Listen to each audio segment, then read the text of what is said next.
leenjii isaa ka guuttatee jiru, hidhannoo isaa ka guuttatee jiru. Bifa adda ta'een Oromiyaa keessa socho'uu deemaa. Guyyaa salaasaa gartee guyyaa kiibxataa jechuudha. Guyyaa kiibxataa irraa eegalee roobii ilaa irratti bifa haara ta'een waraana addaa leenjifateetiin socho'aatiin jira. Waraana kana kan dura agarreen beeyneen adda ka duraatiin adda isa godha, waan isa adda godhutu jira.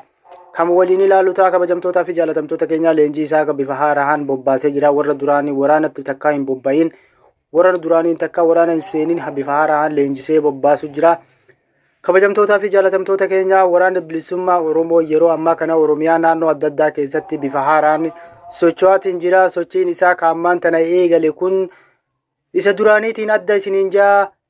Waan kana ka waa irraa laalu ta'a asumaan hordofaa isiniin jaa kabajamtootaa fi jaalatamtoota keenya. Mee viidiyoo kana walumaan kan ilaalu ta'an hordofaa isiniin jenna.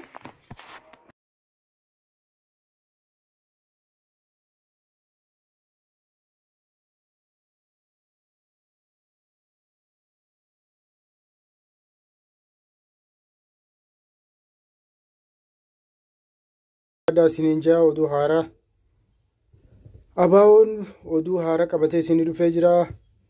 Oromiyaa keessatti duula haaraa banuu eegalee akka gabaasa kanaatti kan waliin daawwannu ta'a. Oromiyaa keessatti bifa haaraan waraana leenjisee socho'aatiin jira. Waraanni bilisummaa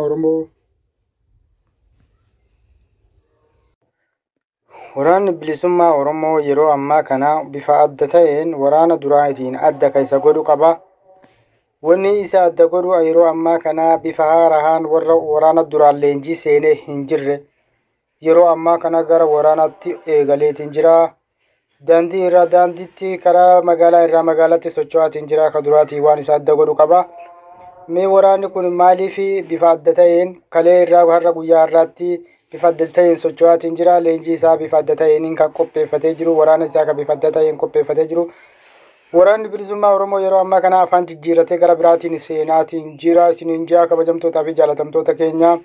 Waraanni bilisummaa Oromoo leenjii isaa kan qopheeffatee leenjii isaa xumurateetiin bifa haaraan bobbaasutti jira. Bobbaan isaa kun naannoo Oromiyaa garaagaraa, naannoo Oromiyaa adda addaa fi akkasuma bahaadiyaa Oromiyaa fi kaabaaf kibbas naannoo adda addaa godina adda addaa keessatti sochii kana babal'iseetiin jira. Sochiin isaa kun bifa haaraatiin ka duraaniin adda ta'e wayii isa godhu qaba. Hojii waraana bilisummaa Oromoo kun yeroo ammaa kana babal'inaan babal'ataatiin jira. Waraanni bilisummaa Oromoo yeroo ammaa kana gartee ilaa daangaatti akkasuma ilaa magaalaatti socho'aatiin jira.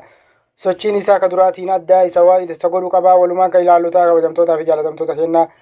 Akkasuma mootummaa waraana gartee waraanni mootummaa ta'e waraanni PP gartee mootummaatis waraana abaa'ootiin finna jee uummata nagaatiin fixaa jira. Uummata nagaa dararaa fi hedduu takka miidhaa uummata irraan ga'aatiin jira. Mootummaan kun rakkoo isaa kana namni beekuu danda'u hin jiru. Dhugaa dubbachuu fi nama nagaa fixaa jirutu irra guddaadha. Namni gartee waraana nama siyaasaatiin lolu yookaan waliin dubbitu isaa waliin mala garuu nama nagaatii fi ilmoof ilmaan maaliif ajjeefamaa?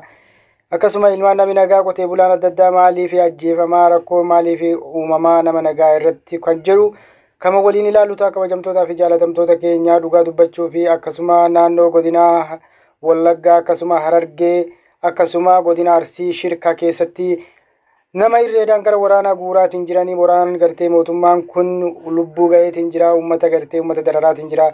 Gara waraana seenaa jeetiin uummata nagaa gartee irreedhaan qabee mana hidhaatti guuree mana hidhaatti gayyaasee waraana hidhachiisaatiin jira. Uummanni keenya karaa hedduudhaan dararamaa jira. Kun abaa'oo deeggarta jedhanii uummata kaan manatti fixaa, kaan ilmaaniin fixaa, kaan haadhaa fi abbaa jaarrolee mana hidhaatti guuraa.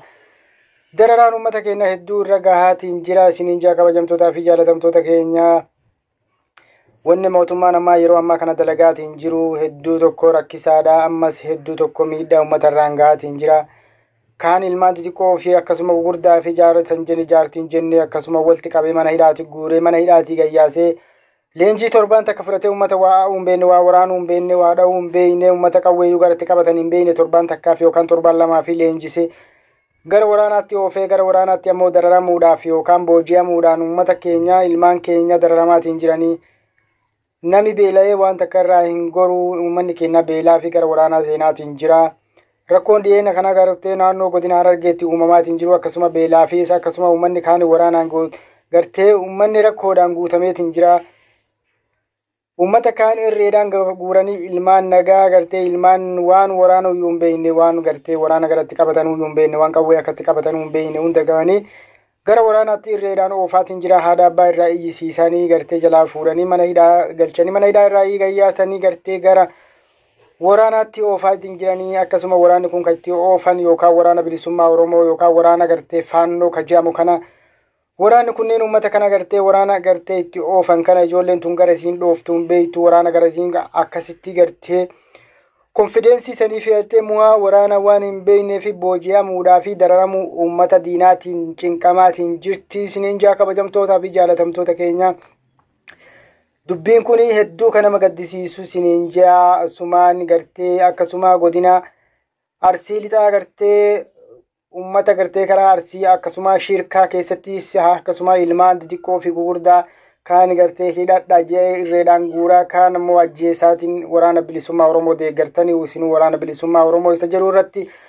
waraana namatti banee waraana nama nagaa fixaatiin jira. Isiniin jaa kabajamtootaa fi jaalatamtoota keenya wanni mootummaa yeroo ammaa kana deemaa jiru kan uummata keenya miidhaa jiru kan uummata keenya rakkoo irraan gahaa jiru uummata keenya gartee rakkoodhaaf saaxilaatiin jiru kaan uummata gartee uummata nagaa ijoollee nagaa uummata waan tokko hin beekne irreedhaan hidhatti oofaa irreedhaan kaan hidhaa jaarolee hidhaa akkasuma nama gartee artistoota nama gartee gugurdaa nama beekamaa akka foroksampee dhiyoo kana ka hidhame gartee abbaa Kadiir Martuu hedduu kan nama qaanfachiisu uummata keenya wanni Itoophiyaa keessatti deemaatiin jiru kan nama qaanessuu. Isiniin jaa dubbiin Itoophiyaa keessatti rakkoo hudhaa takka taateetiin jirti. Dubbii tana akka itti furamtuu fi uummatni tokkummaadhaan naannootti tokkummaadhaan socho'ee deeggarsa mootummaa kanaa irraa dhaabeetiin gartee tokkummaadhaan iyyuu qabaa. Mootummaan kun hedduu kan uummataaf dararaa jira. Uummanni illee nagaa gartee hiriira baana jechuuf illee uummanni lubbuuf illee gabba'uu hin danda'u. Uummanni kun mootummaa gartee adaba qabuu miti. Uummata nama rashanuu irraa beekuun fedhu. Lubbuun ilma namaa takka gartee biyya keessatti lukkuullee hanqatteetiin jirti. Biyya keessatti uummanni gartee karaa mantaaneen ajjeefamaatiin jira, karaa mantaaneen dhumaatiin jira. Isiniin jaa kabajamtootaa fi jaalatamtoota kiyyaa gama kaaniin gartee gara waraana bilisummaa Oromootiinis gara kanaanis gara mootummaatiinis gara faannootiinis adduma addaan uummanni jidduu kanatti miidhamaatiin jira. Jidduu miidhamni uummataa kuni dhugaa dubbachuu fi rakkoo kana keessaa rabbi nu haa baasu. Isiniin jaa kabajamtootaa fi jaalatamtoota keenya rakkoo yeroo ammaa kana uummanni keenya keessa jiru hedduu rakkisaadha.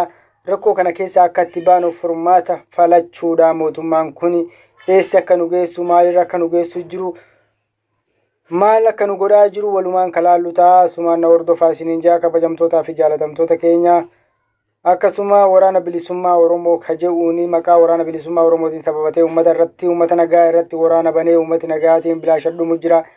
Kaan irreedhaan qabee gara waraanaatti oofu jira. Waraanni itti oofan kunis ilmaan gartee ilmaan waraana hin beekne ilmaan mu'aa waraana hin beekne ilmaan waan waraanni ta'e hin beekne ilmaan waraana keessa turte hin beekne tuni booji'amuu qofa malee akka itti dhooftullee waan hin beekne booji'amtee yookaan lubbuu isiitiif dararamuudha yookaan booji'amanii yookaan achitti itti dararamuu gartee itti cinquu yookaan lubbuutti guraaruudha.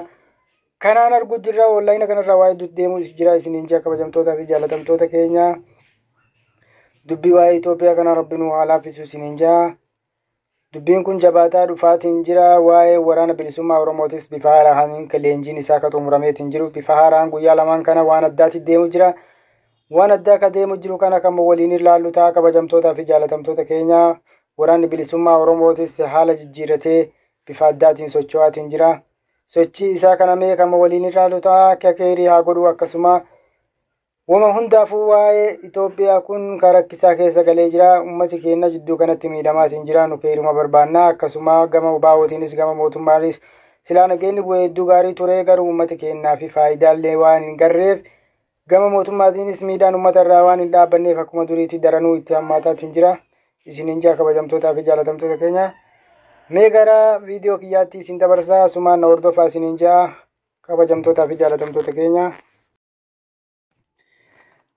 akkasuma humna waraanaa gartee mootummaa keessatti gartee warrooti diyaasbooraa keessaa galanii mootummaa wajji dalayna jedhanii diyaasbooraa keessaa galanii shira uummata keenya irratti xaxaa turanis akkasuma yeroo ammaa kana malaamaltummaa gartee saamicha ummataatiin rakkoo ummata irraan ga'uun waan adda addaa ummataa gartee miidhama ummataatiif warri gartee biyya alaatittuu uf dadhabee biyya alaatittuu jiraachuu dadhabee biyya alaa sanittuu gartee nami silaa biyya alaa jiraate wanni galee gartee mootummaa jala fiiguufillee waan hin jirreef ummata silaa waa dalaguu beeku yookaan aqlii qabu osoo taate biyya alaa Ameerikaa jedhamtu san keessaa galanii mootummaa hojii dalayna jechuun hedduu kan nama qaanfachiisu kabajamtootaa fi jaalatamtoota keenya.